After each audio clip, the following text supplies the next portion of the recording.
Mataifa ya Afrika yataanza kutumia ndege za Sukhoi kutoka nchini Urusi, ndege za kivita, ndege hatari zinazotajwa kuwa ni ndege ambazo zina uwezo wa kufanya mashambulizi ya uhakika. Afrika imeingia katika hatua mpya ya ushindani wa kijeshi baada ya kuibuka kwa taarifa za kuwasili kwa ndege za kivita za Urusi aina ya Su-34M katika kikosi cha anga cha Algeria.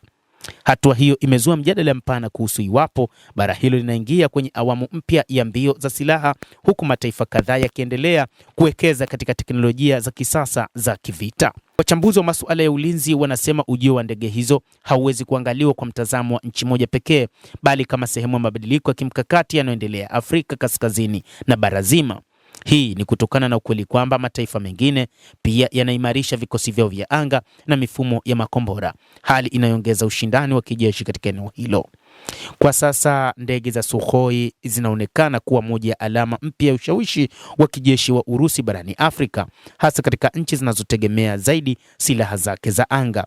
Swali kubwa linaloulizwa ni kama ujio wa ndege hizi utabadilisha kwa kiasi kikubwa uwiano wa nguvu za kijeshi au ni sehemu nyingine ya mzunguko wa kawaida wa biashara ya kisasa ya silaha duniani. Su-34 ni ndege za aina gani? Ndege hizi za Su-34 ni miongoni mwa ndege za kivita za Urusi ambazo zinafanya mashambulizi ya masafa marefu. Zimetengenezwa kwa ajili ya mashambulizi ya ardhini, baharini na pia kujilinda angani.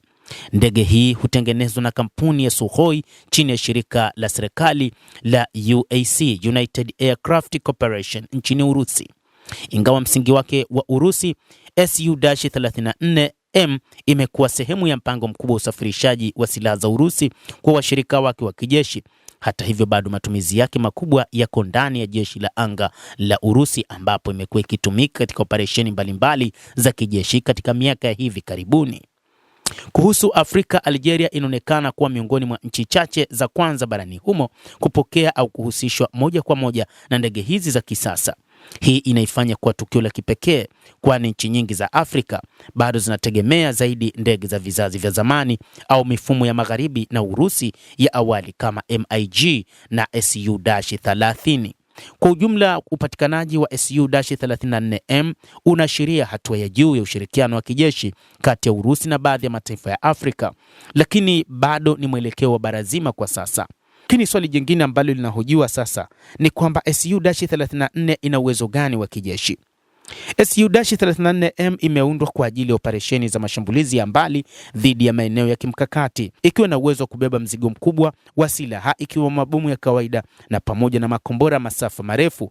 Inaweza kufanya safari ndefu bila kujazwa mafuta mara kwa mara, hali inayoiwezesha kufikia malengo ya mbali.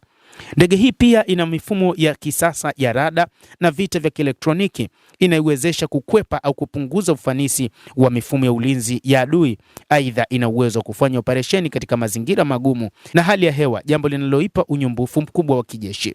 Kwa upande wa muundo wake, Su-34 ina nafasi ya marubani wawili wanaokaa pamoja na ndege nyingi za kivita za kawaida, jambo linalosaidia urahisi na uratibu wakati wa misheni ndefu.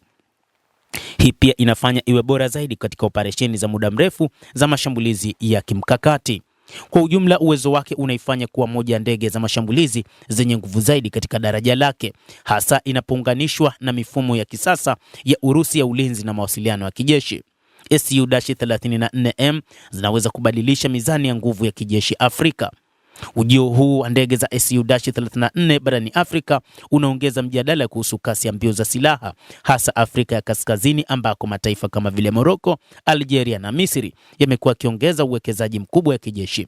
Kila upande unaimarisha uwezo wake wa anga, makombora na ulinzi wa anga kwa lengo la kujilinda na kuongeza ushawishi wa kikanda.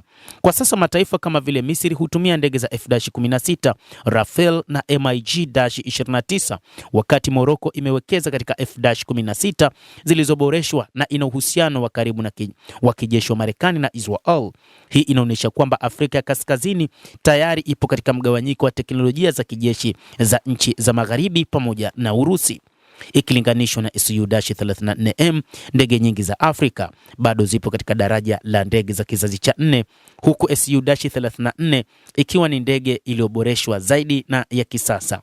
Hii inaifanya kuwa na nafasi tofauti katika uwanja wa vita badala ya kushindana moja kwa moja na ndege za F-16 au Rafale.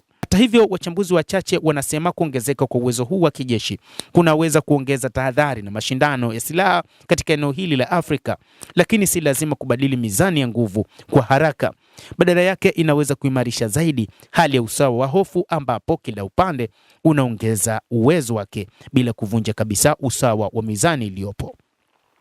Endelea kutufuatilia mtazamaji, lakini nikusihi usisahau kulike, usisahau kucomment, kadhalika usisahau kusubscribe channel yetu hii ili upate habari hizi kwa mapana kupitia The World News. Naitwa Adam Hussein, endelea kuwa nasi wakati wote, endelea kutufuatilia.